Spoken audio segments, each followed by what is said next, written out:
Welcome back, guys.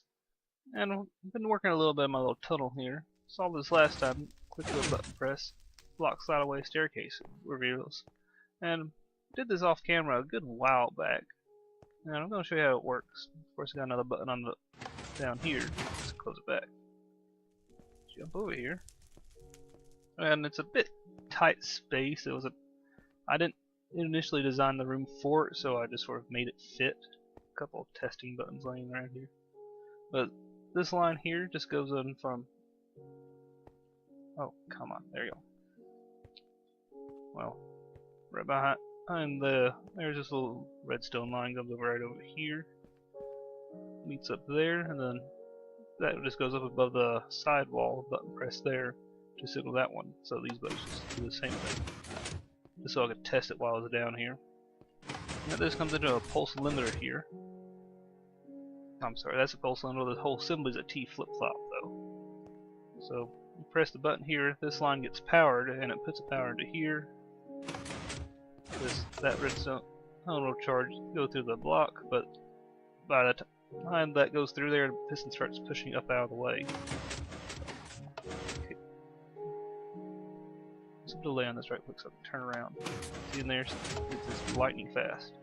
The redstone goes through, powers this block, and that pulls the repeater pulls the power out.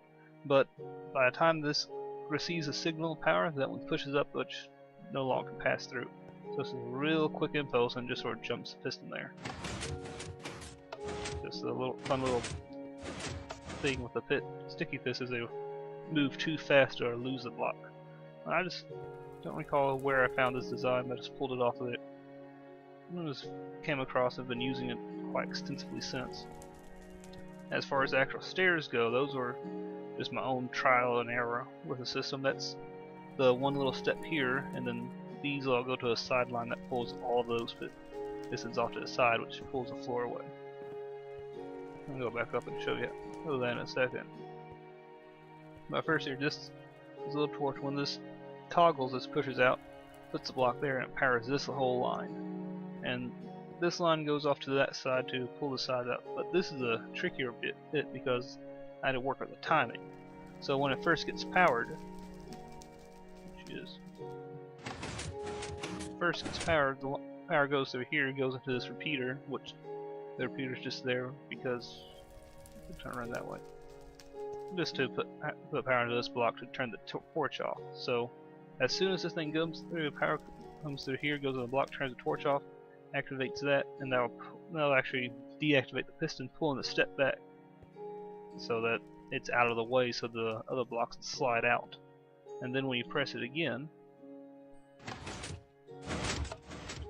you saw this side lost power, but these two, the repeaters held onto it for a little bit. I can have it on 3 ticks each. I could have it on 4 ticks, and the stair just sort of sit there in limbo before it pops out. But it depowers, but those continue to hold power onto that just for a second or so, which allows that time to pull out of the way before this line gets powered and pushes back out.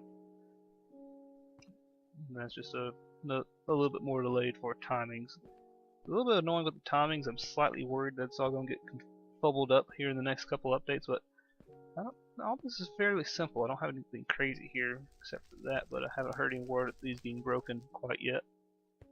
And that's just how that works. Very, very poorly done. If you want some redstone advice, I'd highly suggest finding someone else. I just sort of rig it up the best I can. You can see here, one repeater just holds those off for this. Just the whole system's slow on that side. But then this one gets pulled out real quick, which makes room for that. I had an issue with these going every which way at first. And then press again, and those pull off, and this held back and for a second, then pushes forward. And that's my little hidden staircase design. And I'm going to clean this room up at some point in time. Press the button, and it's fully concealed. And down here, last time I dropped all the way to the bottom, but I'm working about little ways up here now. Been doing work. This is cobblestone's just temporary. I like the look of that though. And this button wants to be there, but it can't be there. So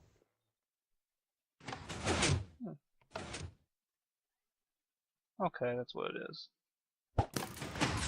yeah, wooden button. You can't push a button when you're holding shift. I'm holding shift on the ledge here, and I can't push the button. Okay.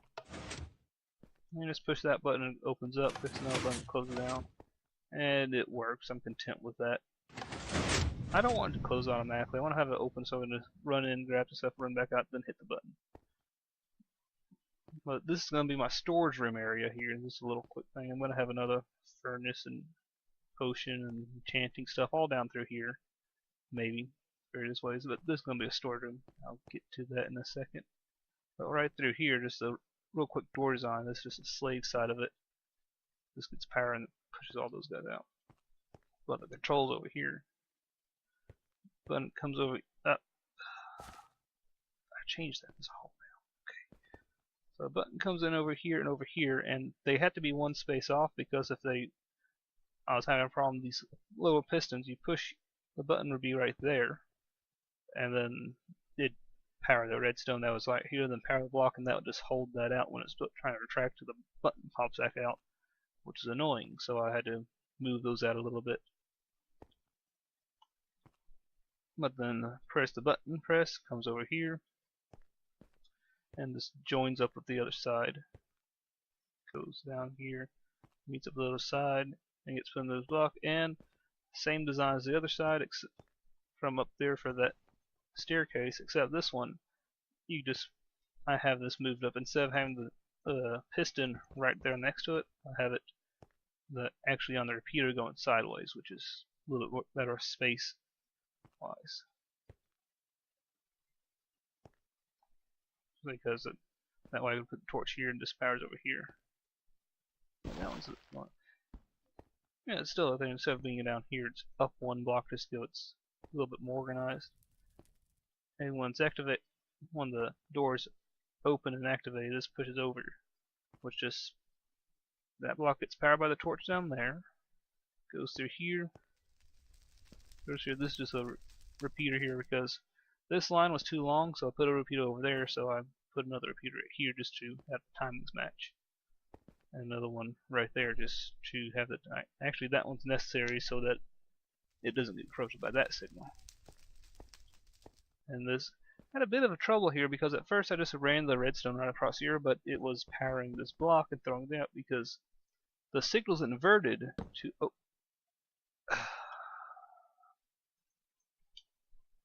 the signal's inverted, as I was saying, to depower de-energize the pistons and pull them back, but this line stays powered, so it was just had to actually space them up to break the redstone contacts.